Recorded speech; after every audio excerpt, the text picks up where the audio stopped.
नमस्कार दोस्तों, I welcome all of you to the PCW family. दोस्तों, जैसा कि हम लोग 20 मिनट सीरीज कंप्लीट कर रहे हैं, इसमें हमने अभी तक जो टॉपिक देखा है उसमें क्या था हमारा पूरा करने की प्रक्रिया। पहले हम एक टॉपिक लेते हैं, हॉट टॉपिक, और उससे रिलेटेड सारे फैक्ट हम देखते हैं। तो जितने भी फैक्ट होंगे वो एग्जामिनेशन के पॉइंट ऑफ व्यू से बहुत इंपॉर्टेंट होते हैं। तो आज जो ये हमारा अगली कड़ी है, इसका टॉपिक क्या है? इसका टॉपिक है governor general and viceroy of India. तो आइए देखते हैं बिना लेट किए हुए। देखिए, इसको शुरू करने से पहले एक कैटेगरी आपको समझनी होगी। जब भी आप इसको शुरू करना चाहते हैं, आपको पहले समझना होगा एक कैटेगरी क्या है वो। देखिए, जब हम बात करेंगे गवर्नर ऑफ बंगाल, जब बात होगी गवर्नर ऑफ बंगाल की, तो कब से कब तक की बात होगी? बात होगी 1757 टू 1772। ठीक है, जब तक 73 का एक्ट नहीं आया था, रेगुलेटिंग एक्ट। अब सेकेंड वर्ड की बात करें तो क्या होगा? Governor general, governor general of Bengal. तो जब हम इसकी बात करेंगे तो कब से कब तक की बात होगी? बात होगी 1773 टू 7 1832, 1832। ठीक है, जब तक 33 का चार्टर एक्ट नहीं आया था। थर्ड कैटेगरी की बात करें तो थर्ड कैटेगरी कौन सी होगी? थर्ड कैटेगरी होगी viceroy, sorry, governor general of India, governor general of India. जब हम बात करेंगे गवर्नर जनरल ऑफ इंडिया, मतलब हम बात कर रहे हैं 1833 टू 1857, जब तक कि ये 57 वाला विद्रोह नहीं हुआ था। फिर जब हम फोर्थ की बात करेंगे तो क्या हम बात करेंगे? यहां बात करेंगे वायसराय, वायसराय ऑफ इंडिया। अब जब वायसराय की बात हो रही है तो कौन से टाइम की बात हो रही है? बात हो रही है 1858 से लेके 1946 या 47 तक। ठीक है, ये बात हम, ये चार कैटेगरी अगर हम याद रखते हैं तो हमको कोई कंफ्यूजन नहीं होगा। आइए हम स्टार्ट करते हैं बिना लेट किए हुए। देखिए क्या है यहाँ पे, हमारा है गवर्नर, गवर्नर ऑफ बंगाल। जब गवर्नर ऑफ बंगाल की बात कर रहे हैं तो 1757 से लेके 73 तक की बात हो रही है यहाँ पे। ठीक है, 73 तक की, 72 73 तक की बात हो रही है। आइए देखते हैं। रॉबर्ट क्लाइव पहले थे, रॉबर्ट क्लाइव पहले थे, जो कि कब से 1757 से 60 तक थे। फिर एक बार ये आए थे कब? 74 के आसपास, 75 से लेके 77 तक थे, दो बार थे ये। ठीक है, याद रखना है। और ड्यूल गवर्नमेंट, इनके टाइम में ड्यूल गवर्नमेंट थी, द्वैत शासन, डायरेक्टी सिस्टम थी। डायरेक्टी सिस्टम का मतलब क्या होता है? डायरेक्टी सिस्टम का मतलब होता है कि स्टेट और सेंटर जैसे अभी है, वैसे दो टाइप के शासन प्रणालियां होंगी। एक ही शासन व्यवस्था में दो टाइप की शासन व्यवस्था होगी। ठीक है, तो इसको ध्यान में रखना है। इसी को कहते हैं द्वैत शासन प्रणाली। जैसे सेंटर के पास अपने सब्जेक्ट होंगे, स्टेट के पास अपने सब्जेक्ट होंगे, तो वैसे उस टाइम भी होता था रॉबर्ट क्लाइव के टाइम में। ठीक है, ये बात याद रखिए। उसके बाद है विंस्टार्ट। विंस्टार्ट की बात जब हम करते हैं तो ये थे 1760 से 65 तक। अब इनके टाइम में जो सबसे इंपॉर्टेंट चीज थी वो थी battle of Buxar. Battle of Buxar हुई थी किसके टाइम? इन्हीं के बाद, इन्हीं के टाइम में, विंस्टार्ट के टाइम में। इन्हीं के जस्ट बाद रॉबर्ट क्लाइव फिर से आ गए थे। ठीक है, और जो वो संधि वगैरह हुई थी इलाहाबाद की, तो उस समय कौन था? वो रॉबर्ट क्लाइव के द्वारा ही कराई गई थी। ठीक है, तो इस बात को ध्यान में रखेंगे। अब कार्टियर की बात करते हैं। जब कार्टियर की बात करते हैं तो ये 1769 से लेके 1772 तक थे। ठीक है, फिर वारेन हेस्टिंग आ जाते हैं, जो कि आखिरी गवर्नर ऑफ बंगाल थे और first governor general of Bengal थे। ठीक है, तो ये वारेन हेस्टिंग जो 1772 से 1774 तक थे, इन्होंने क्या किया था? ये जो डायरेक्टी सिस्टम था इसको खत्म कर दिया गया था। ठीक है, खत्म कर दिया था इन्होंने। अब देखते हैं आगे।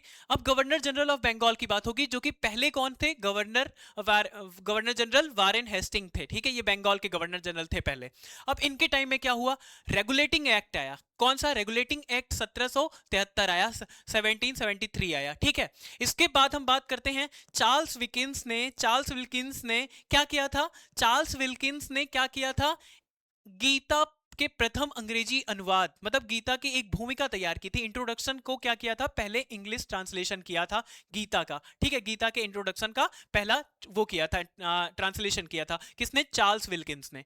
फिर बात करते हैं फाउंडेड द एशियाटिक सोसाइटी। इन्हीं के टाइम पे एशियाटिक सोसाइटी ऑफ बंगाल का क्या किया गया था? फाउंडेशन किया गया था विलियम जोन्स के द्वारा। और यहीं पे याद रखिएगा पहला newspaper the Bengal gazette, the Bengal, Bengal gazette किसके टाइम में आया था? इन्हीं के टाइम, वारेन हेस्टिंग के टाइम में, ठीक है। उसके बाद रेवेन्यू रिफॉर्म की बात करें तो इन्होंने क्या किया था, बंगाल को डिवाइड कर दिया गया था डिस्ट्रिक्ट, और मतलब एक तरीके से divide Bengal into district, district में डिवाइड कर दिया गया था, और वहां के लिए एक कलेक्टर को क्या किया गया था, अपॉइंट किया था।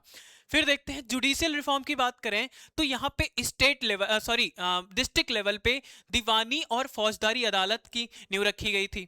उसके बाद अगर बात करें तो इसमें कोर्ट ऑफ जेंटू लॉज 1776 लाया गया था, जिसमें हिंदू और मुस्लिम के जो लॉज थे उनको क्या किया था, ट्रांसलेट कराया गया था। फिर वार की बात करें तो रोहिल्ला वार इन्हीं के टाइम में हुआ था। फर्स्ट एंग्लो मैराथा वार इन्हीं के टाइम में हुआ था, और सेकंड एंग्लो मैसूर वार भी इन्हीं के टाइम में हुआ था, ठीक है।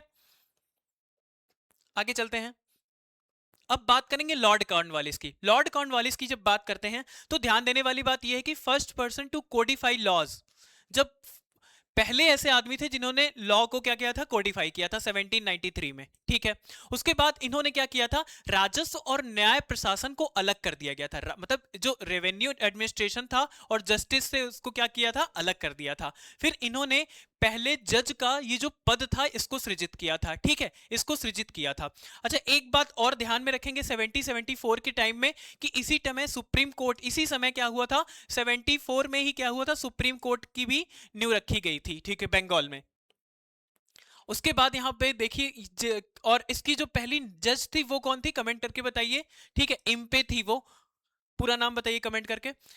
उसके बाद यहां पे देखेंगे क्या होता है, लॉर्ड कॉर्नवालिस के टाइम में स्थाई बंदोबस्त, स्थाई बंदोबस्त मतलब ये परमानेंट सेटलमेंट था बंगाल में, उसकी शुरुआत की गई थी। उसके बाद भारत में सिविल सेवा का जनक भी इन्हीं को कहा जाता है। तो ये था लॉर्ड कॉर्नवालिस के टाइम की जो चीजें थी वो। अब वार कौन कौन सा था, आंग्ल मैसूर युद्ध जिसमें टीपू की पराजय हुई थी, और एक संधि हुई थी श्रीरंगपट्टनम की संधि, ठीक है, 1792 में। अब सर जॉन सोर की बात करेंगे। सर जॉन सोर में क्या हुआ था, फर्स्ट चार्टर एक्ट 1793 आया था, ठीक है। अब उसके बाद इनमें कोई बैटल हुआ था, तो हाँ हुआ था, निजाम और मराठों के बीच ये जो खारदा, खारदा का युद्ध था ये हुआ था, ठीक है, जॉन सोर के टाइम में। फिर बात करते हैं लॉर्ड वेलेस्ली। अब लॉर्ड वेलेस्ली की अगर बात की जाए तो देखिए क्या क्या चीजें हुई थी। सबसे पहली बात, सहायक संधि प्रणाली, मतलब सब्सिडरी अलायंस सिस्टम जो था इन्हीं के टाइम में शुरू किया गया। उसके बाद Nizam of Hyderabad was first Indian ruler to accept subsidiary alliance, ठीक है। निजाम अली जो थे, मतलब आसफ अली जो थे, आसफ अली जो थे टू, उन्होंने ही इसको स्वीकार किया था, ठीक है। फिर था मद्रास प्रेसिडेंसी वाज फॉर्म, तो मद्रास प्रेसिडेंसी का भी गठन किया गया था। वॉर्स की बात करें तो कौन कौन सा, फोर्थ एंग्लो मैसूरो वार, इसी टाइम क्या हुआ था, टीपू सुल्तान की डेथ हो गई थी। सेकंड एंग्लो मराठा वार, सेकंड एंग्लो मराठा वार भी इसी टाइम हुई थी। और ट्रीटी ऑफ बसीन, मतलब 31 दिसंबर को 1802 को ट्रीटी ऑफ बसीन हुई थी, किसके बीच, बाजीराव द्वितीय और किसके बीच में, बसीन के बीच में, सॉरी ईस्ट इंडिया कंपनी के बीच में, ठीक है। और यहाँ पे जॉर्ज बार्लो की बात करें तो वेल्लोर का युद्ध, वेल्लोर का युद्ध, ये युद्ध कहाँ से संबंधित है, ये है तमिलनाडु से रिलेटेड, तमिलनाडु से रिलेटेड, जहाँ पे उनकी कुछ मतलब उनकी जो व्यवस्था है उन पे, मतलब सामाजिक व्यवस्था पे इन्होंने कुछ बदलाव लाने का प्रयास किया था अंग्रेजों ने, जिसकी वजह से ये विद्रोह हुआ था। और 1857 से 50 साल पहले लगभग ये विद्रोह हुआ है, तो आप देख लीजिए कितने पहले ये विद्रोह हो गया था, ये सिपाही विद्रोह था। लॉर्ड मिंटो की बात करें तो ट्रीटी ऑफ अमृतसर इन्हीं के टाइम हुआ था रंजीत सिंह के साथ, ठीक है। उसके बाद चार्टर्ड एक्ट 1813 आया था इन्हीं के टाइम में। फिर अब बात करेंगे लॉर्ड हेस्टिंग की, तो लॉर्ड हेस्टिंग की बस एक चीज यहां पे इंपॉर्टेंट है, क्या है, हस्तक्षेप व युद्ध की नीति, मतलब कि इंटरवेंशन एंड वॉर, ठीक है, policy of intervention and war इन्हीं के टाइम में आया गया था। और वॉर की बात अब कर लेते हैं लॉर्ड हेस्टिंग के टाइम में, तो कौन कौन सा था, आंग्ल नेपाल युद्ध जिसमें सुगौली की संधि की गई थी, कौन सी संधि, सुगौली की संधि, सुगौली की संधि की गई थी। उसके बाद थर्ड एंग्लो मराठा वार, जब थर्ड एंग्लो मराठा वार की बात करते हैं तो इसमें भी क्या हुआ था, डिफरेंट काइंड ऑफ ट्रीटी इसमें भी हुई थी, जैसे ग्वालियर ग्वालियर ट्रीटी हुई थी, पुणे ट्रीटी हुई थी, ठीक है। ये सारी ट्रीटी कब हुई थी, इन्हीं के द्वारा की गई थी इसी युद्ध के बाद, ठीक है। उसके बाद अब बात होगी मद्रास में रैयतवारी व्यवस्था, मद्रास में रैयतवारी व्यवस्था की शुरुआत की गई थी, ठीक है। इसी टाइम मद्रास में रैयतवारी सिस्टम शुरू किया गया था, और किसके द्वारा, थॉमस मुनरो, ठीक है, थॉमस मुनरो के द्वारा, ठीक है, थॉमस मुनरो के द्वारा शुरू किया गया था। उस समय तत्कालीन गवर्नर जो थे मद्रास के, वो थॉमस मुनरो ही थे। गवर्नर जनरल ऑफ इंडिया की बात अब कर लेते हैं। देखिए 1833 से अब स्टार्ट हो गया गवर्नर जनरल ऑफ इंडिया। तो एक तरीके से देखा जाए तो जो पहले यहां पे देखिए 18 कब, ये कब से कब तक रहे हैं 23 तक, और यहां ये कब तक रहे हैं 1828 से 35 तक। तो आखिरी गवर्नर ऑफ इंडिया मतलब गवर्नर गवर्नर ऑफ बंगाल एक तरीके से देखा जाए, और गवर्नर जनरल ऑफ इंडिया एक ही रहे हैं, लॉर्ड विलियम बेंटिक। ठीक है, लॉर्ड विलियम बेंटिक। अब देखते हैं यहाँ पे क्या क्या चीजें हुई। लॉर्ड विलियम बेंटिक के समय में बहुत अच्छी अच्छी चीजें हुई, जैसे सती प्रथा, ठगी प्रथा खत्म कर दी गई। ठीक है, जो ये सती प्रैक्टिस थी और ठगी प्रथा जो थी उसको खत्म किया गया। मैसूर का विलय किया गया। रंजीत सिंह से स्थायी मैत्री की गई। उसके बाद चार्टर एक्ट 1833 लाया गया। 1833 लाया गया इसी टाइम में। ठीक है, तभी तो ये जो बंगाल के गवर्नर जनरल थे वो इंडिया के गवर्नर जनरल हो गए।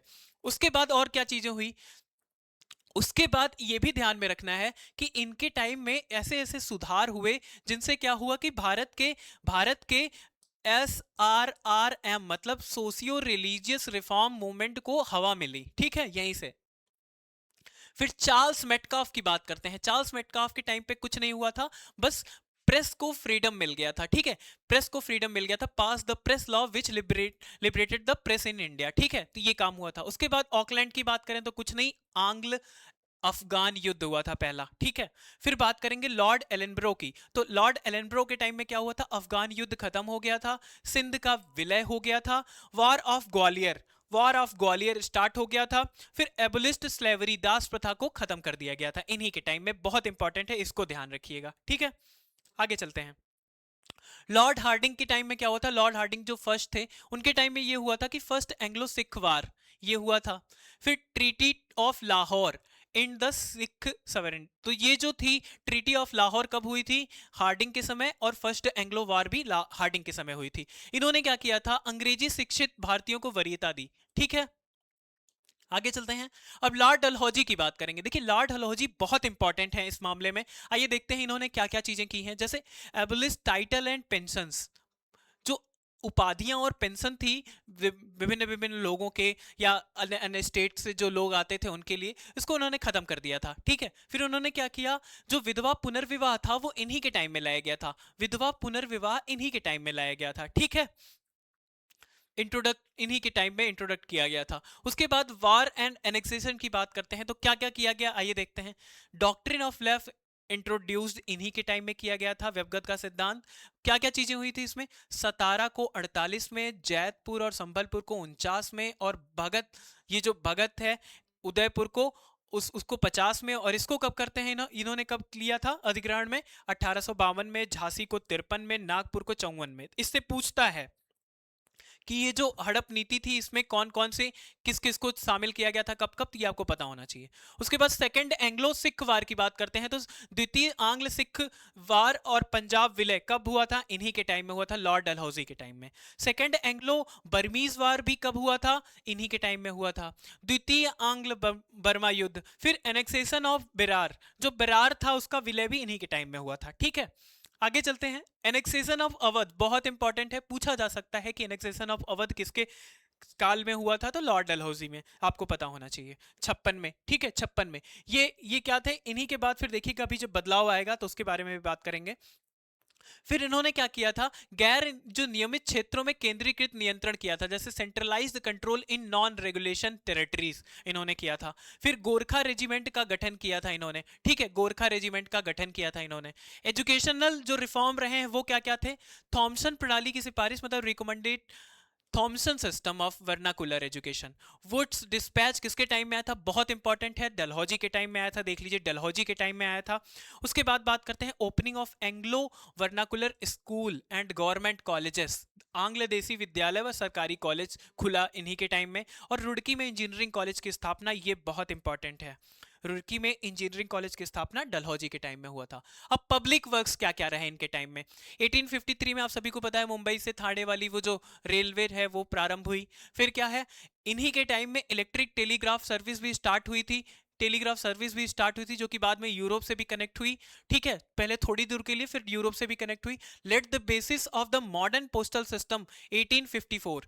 ठीक है, मॉडर्न पोस्टल सिस्टम की भी शुरुआत इन्हीं के टाइम में की गई। और एक बात और बता दूं, ये टेलीग्राफ सिस्टम था, इसी की वजह से फिर वो 57 में विद्रोह दबाने में भी इनको क्या मिला, एक तरीके से मदद मिली। अब separate public works department setup for the first time. अब देखिए, ये जो पीडब्ल्यूडी है, इसकी बात अगर की जाती है तो ये कहां से शुरू है, डलहौजी के टाइम में, ठीक है। फिर बात करते हैं started work on the grand trunk road. Grand trunk road पे भी इन्होंने काम करना शुरू किया, ठीक है। And develop the harbour Karachi, Bombay and Calcutta. तो जब बात करें बंदरगाह कहां कहां के शुरू किए गए, कराची, बॉम्बे और कलकत्ता में। आगे देखते हैं, अब आते हैं लॉर्ड कैनिंग। लॉर्ड कैनिंग ही अंतिम गवर्नर जनरल थे और पहले वायसराय थे। भारत के अंतिम गवर्नर जनरल और पहले वायसराय थे, ठीक है, भूलिएगा नहीं। पास्ट विडो रिमैरिज, अगर बात किया जाए विडो रिमैरिज किसके टाइम में पास हुआ था, तो ये पास हुआ था कैनिंग के समय में, लेकिन इंट्रोड्यूस किससे हुआ था, डलहौजी में हुआ था। रिवोल्ट ऑफ 1857 टुक प्लेस, ठीक है, इन्हीं के समय में ये विद्रोह हुआ था, रिवोल्ट हुआ था। उसके बाद बात करते हैं पास द एक्ट ऑफ 58। ये एक्ट पास हुआ और कंपनी का शासन खत्म कर दिया गया। अब जो कौन आया, अब क्राउन आ गया शासन में, ठीक है। Advocate the doctrine of lapse, इन्होंने हड़प नीति जो थी डलहौजी वाली, उसका समर्थन किया था। अब गवर्नर जनरल एंड वायसराय में, अब देखिए एक बात और आपको ध्यान देनी है, क्या ध्यान में देनी है कि यहाँ पे क्या क्या चीजें हुई हैं इनके लिए, आइए देख लेते हैं। क्योंकि ये जब गवर्नर जनरल के तौर पे काम करने लगे तो क्या क्या चीजें हुई। देखिए सबसे पहली बात, भारतीय परिषद अधिनियम 1861 पारित हो गया, ठीक है। उसके बाद क्या हुआ, इसके बाद ये हुआ कि भारतीय दंड संहिता और दंड प्रक्रिया संहिता पारित किया गया। कब किया गया, इंडियन पीनल कोड 1860 और क्रिमिनल प्रोसीजर कोड 1859 पास हुआ इन्हीं के टाइम में, कैनिंग के टाइम में, ठीक है। फिर क्या हुआ, ये सब जुडिशियल रिफॉर्म है। Indian high court act 1860 enacted, ठीक है, उच्च न्यायालय अधिनियम क्या हुआ, एक तरीके से इनेक्टेड हो गया। और कहां, university of Calcutta, Bombay and Madras founded, मतलब यूनिवर्सिटी क्या किया गया, स्थापना की गई कलकत्ता, बॉम्बे और मद्रास में। उसके बाद income tax introduce for the first time in 1858, ठीक है, पहली बार आयकर लागू किया गया। उसके बाद इंडिगो राइट्स इन बंगाल, जो बंगाल में नील विद्रोह था वो इन्हीं के शासनकाल में हुआ था। अब लॉर्ड इल्गिन की बात कर लेते हैं। लॉर्ड इल्गिन के टाइम में क्या हुआ था, वहाबी मूवमेंट। वहाबी मूवमेंट किस धर्म से रिलेटेड है, कमेंट करके बताइए। सर जॉन लॉरेंस की बात अब करेंगे। सर जॉन लॉरेंस के टाइम में क्या हुआ था, यूरोप से टेलीग्राफिक संपर्क स्थापित किया गया, पहली बार टेलीग्राफिक कम्युनिकेशन खोल दिया गया था। High court established, high court की स्थापना की गई थी कहां, कलकत्ता में, बॉम्बे में और मद्रास में 1865 में। Expanded canal works and railway, नहरों और रेलवे का विस्तार किया गया। भूटान वार किसके टाइम में हुआ था, पूछा जा सकता है, तो आपको पता होना चाहिए कब हुआ था, सर जॉन लॉरेंस के टाइम में। फिर एडवोकेट स्टेट मैनेज रेलवे, राजकीय प्रबंधित रेलवे का समर्थन किया इन्होंने, मतलब राज्य आधारित रेलवे की भी का समर्थन इन्हीं के टाइम में हुआ। फिर क्या था, भारतीय वन विभाग की स्थापना, देसी न्याय सेवा का पुनर्गठन किया गया इन्हीं के टाइम में। लॉर्ड मेयो के टाइम में क्या क्या हुआ, लॉर्ड मेयो के टाइम में ये हुआ, भारत में वित्तीय केंद्रीकरण लागू हो गया, ठीक है। अजमेर में मेयो कॉलेज की स्थापना हो गई और ऑर्गेनाइज सांख्यिकी सर्वेक्षण का आयोजन हुआ। सांख्यिकी सर्वेक्षण का आयोजन इन्हीं के टाइम में हुआ। और establish department of agriculture and commerce, कृषि एंड कृषि और वाणिज्य विभाग की स्थापना हुई इन्हीं के टाइम में, ठीक है। उसके बाद बात करते हैं रेलवे की, राज्य रेलवे की शुरुआत, मतलब वहां तो बात की गई थी और यहाँ पे शुरुआत कर दी गई। Only viceroy to be murdered, इन्हीं की हत्या हुई थी अफगान के द्वारा अंडमान में 1872 में, ठीक है। उसके बाद लॉर्ड नॉर्थब्रुक की बात अगर कर लेते हैं, लॉर्ड नॉर्थब्रुक की बात अगर कर लेते हैं, तो यहाँ पे क्या क्या हुआ था, कूका मूवमेंट हुआ था, कूका मूवमेंट हुआ था इनके टाइम में, ठीक है। इनके टाइम में क्या हुआ था, कूका मूवमेंट हुआ था।